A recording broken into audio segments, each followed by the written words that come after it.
Existe um pensamento marxista latino-americano.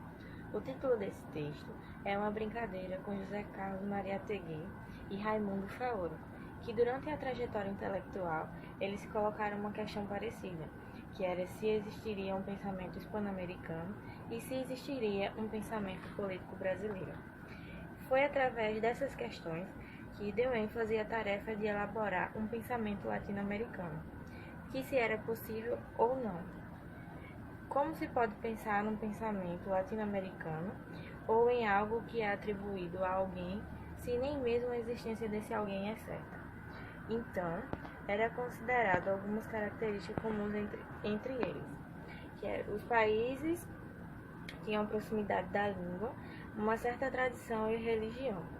Esses fatores tornam possível a existência das nações que formam a América. Algumas características parecem contribuir mais para separar do que para unir. São elas o plano da geografia, como o da história, a economia e a cultura. A situação cultural dúbia. As relações tinham oposição entre o Ocidente e o Oriente, que havia uma presença constante europeia desde a Idade Média. A situação latino-americana reside na relação de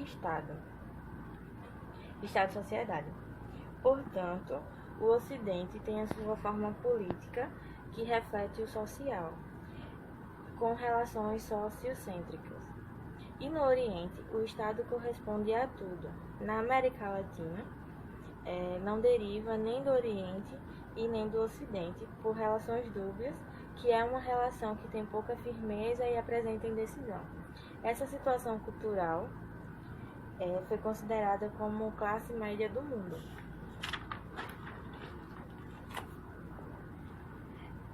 A América Latina, apesar de apresentar ambiguidade nas suas relações, por motivos históricos, culturais e econômicos, ela se parece mais com o Ocidente do que com o Oriente. Ela é um produto da Europa, ou melhor, da expansão ultramarina, que eram as navegações que permitiram a separação do comércio na Idade Média e o desenvolvimento da economia mercantil e burguesia. Portanto, a América Latina é uma invenção dos europeus. Ela é mais do que a classe média do mundo, ela é outro Ocidente, uma periferia afastada que pode ser chamada de extremo Ocidente, ou seja, algo proveniente de outra periferia, mas considerado como um dos principais nomes do marxismo ocidental. Quando o marxismo se depara com a América Latina, surge uma questão fundamental. Os latinos-americanos se perguntam se ele seria assimilado com formas universais ou seria entendido como resultado da adaptação da teoria a realidades particulares. Na primeira hipótese, a de assumir formas universais seria uma forma que serviria para situações diversas, ou seja, abstrai a teoria da realidade, ou a outra hipótese de moldar-se a casos particulares. Nesse caso, o marxismo deixaria de ser marxismo e seria a expressão da realidade quase mediatizada. A questão que surge, ou seja, o nosso problema, é avaliar se os latinos-americanos conseguiram pensar um marxismo que não subordinou a teoria à realidade, nem tampouco o contrário, subordinar a realidade à teoria. Ou seja, esses homens teriam fundido a teoria com a realidade, produzindo o marxismo latino-americano, e não o marxismo localizado na América Latina. Já a história do socialismo na América Latina, segundo o autor, tem 3 momentos significativos. O primeiro é a tradição do Partido Socialista na Argentina, o segundo é a tradição obreira do socialismo chileno e a terceira é a obra de Mariátegui.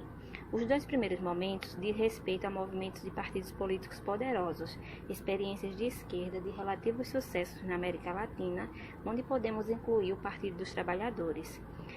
Esses movimentos de relativos sucessos são mais exceções do que regra na nossa história, e isso se deve ao fato de sermos um continente leninista, onde a expansão do leninismo se deu por conta da cultura política não participativa.